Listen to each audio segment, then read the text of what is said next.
I can see through your stories where your confidence in self started to change because somebody was showing confidence in you. I was a huge, Chico and the Man, Freddie Prinze. Like, since I was an only child, watching TV. So when I saw him in 1973, Chico and the Man, it's like really very connected. Like, you see somebody, you're like, man, the most, maybe like love at first sight become the same. My friends had girlfriends, all that stuff. Every Friday night, me and Ernie go watch TV, go watch that stuff. So, he committed suicide when I was in 10th grade. And I was fucking really kind of, distraught. I didn't know the dude. And I would go over to his, when I was still in high school, I would go to his, in Forest Lawn, and I would go to his crypt, and I would talk to him. I would say, I'm kind of trying to do this thing. Thank you for, it's kind of, I don't know. I would just go there, right? So I went over there one time, and the headstone was a little bit loose. Headstone was a little bit loose. So I wiggled the headstone, and I broke it off.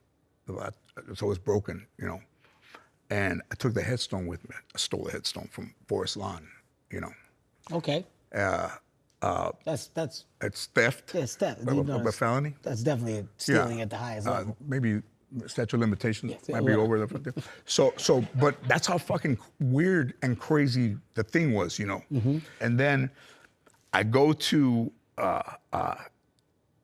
Thrifty's. I'm still in high school, and I look at the Globe, and there's a picture of Freddie Prinze with his mom holding the picture, and it said, "Grave robbers are trying to steal my son's body." Oh, Jesus Christ. And I'm like, oh, Jesus Christ. Oh, that's me. Fucking grave robbers. And then the mom's all worried, the thing, but put security in there, they replaced the thing. I was like, fuck, man, that's in the fucking national level, that fucking boy, that's the bat, and his mom, So. National news. Fucking national news. Yes. So. By the way, this is going to be a big thing coming out, that you took the fucking headstone. This has been the biggest mystery for years, George. There's articles about this, and right now you just confessed to taking the headstone, George. God, that would be like Whitey Bulger of fucking headstones. Fucking 30 years later, man gets arrested. 30 years later. What the fuck took a headstone, man?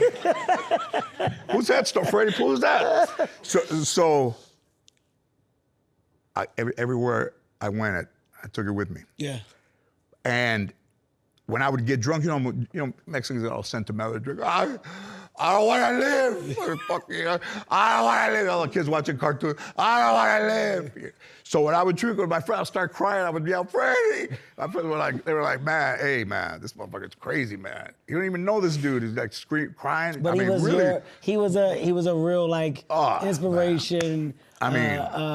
A true idol. He's somebody that you idolize. True for a kid that grew up alone, So when I buy a house in Toluca Lake, when the show first started, 3 houses over, Freddie Prinze Jr. lives there. So when we move in, the woman comes over, Kathy's talking to Ann, I'm married, talking to Ann.